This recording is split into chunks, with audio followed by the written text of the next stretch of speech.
Well, we got some snow on the roof. It's really making it shady.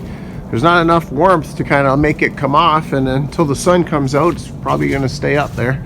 But it does melt pretty quick once the sun is on it. Today, though, I'm going to try and work on this door down at the end here.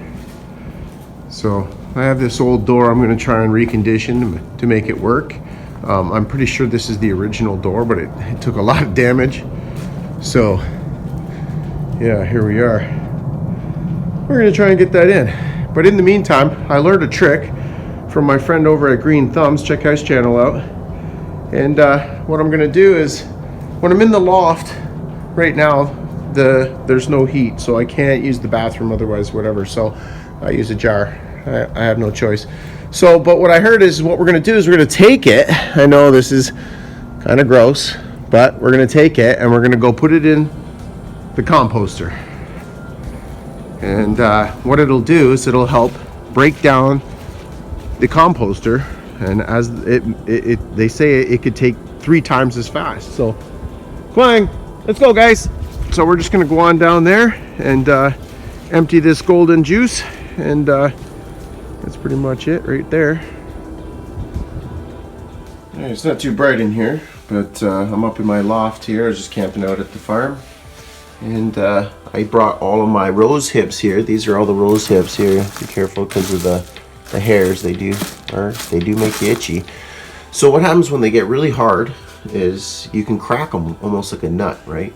So you figure if they're on the tree and then they get all dried off and then they finally fall, they hit a stone, they crack, or they fall down, and the temperature of the water, whatever, will open them up a little bit and release those seeds.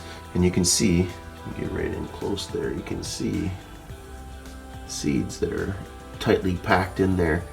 So it's a little cold, but I'm going to see if I can scrape the surface, because these grow really close to the surface, as you can tell. I mean, in nature they don't just fall into the ground and then go an inch deep. They might if there's a crack in the ground and it's dry and whatnot, but the fact is they just get covered with leaf foliage and stuff like that, and then they sprout. I get them wild on this property all the time. So we're going to get out there and we're going to continue on with the rosehip maize and see what happens in the spring. All right, so here's a better look at them all crushed up. You know, you just split them open. At least they'll spread out, or the wind, or they'll just take right where they are. Hopefully, that's the idea.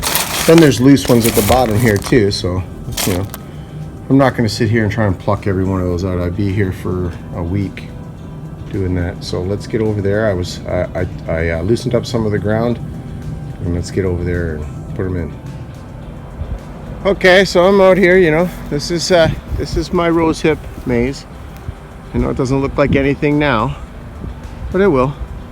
So I was able to do. I didn't do the entire perimeter. They did run out, but there's always next year. And we'll see what comes up first, and then we'll know what we got to do next year.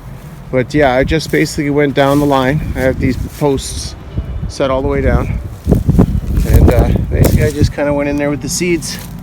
Some of this stuff I didn't turn. Some of this, like this is not turned on this side, but then we walked down here, so we got a couple of plants. Remember, if you watched any of my videos, you'd see that I was doing some transplanting, because I grabbed these from other areas where they were growing freely. So no point of wasting them. So I just really dosed them with seeds in here and berries or hips.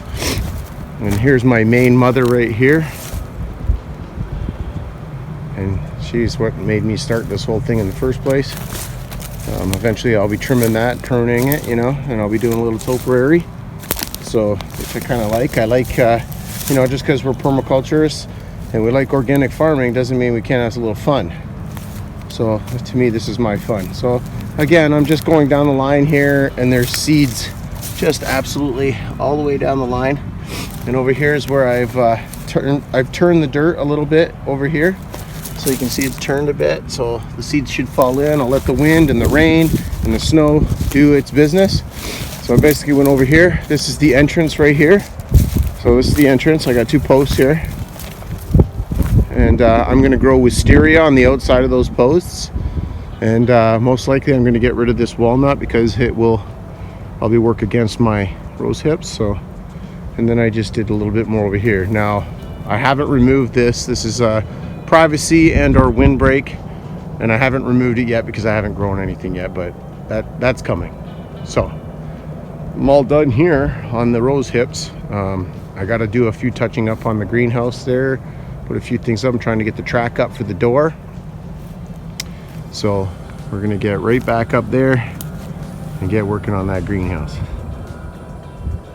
All right, so I still had to finish up the entrance wall, which is basically the man door wall. So I got the door up, door's in. I'm gonna have to figure out a way to get that into the ground, I think, just like the poles, like these posts.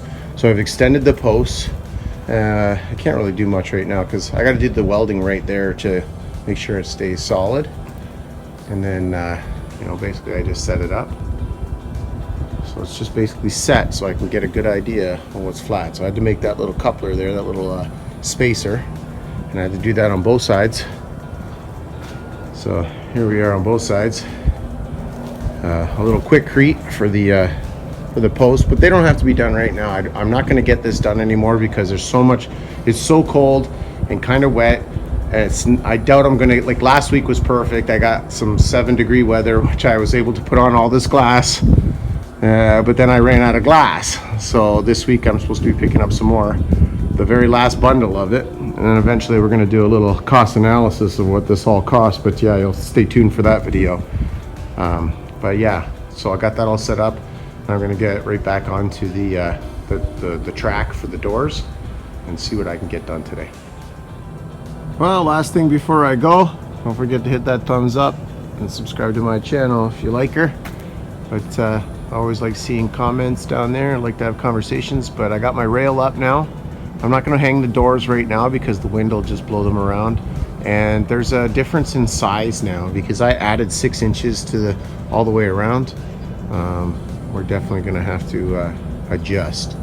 So I got some stuff here I have to do. Right here is I got to do a little bit of drilling and manipulating and fabricating, but I can't do anything until the glass goes up anyways because, well, I'm not going to hook it up and then put the glass on. So springtime. Cold out here. I'm out of here. Have a good week.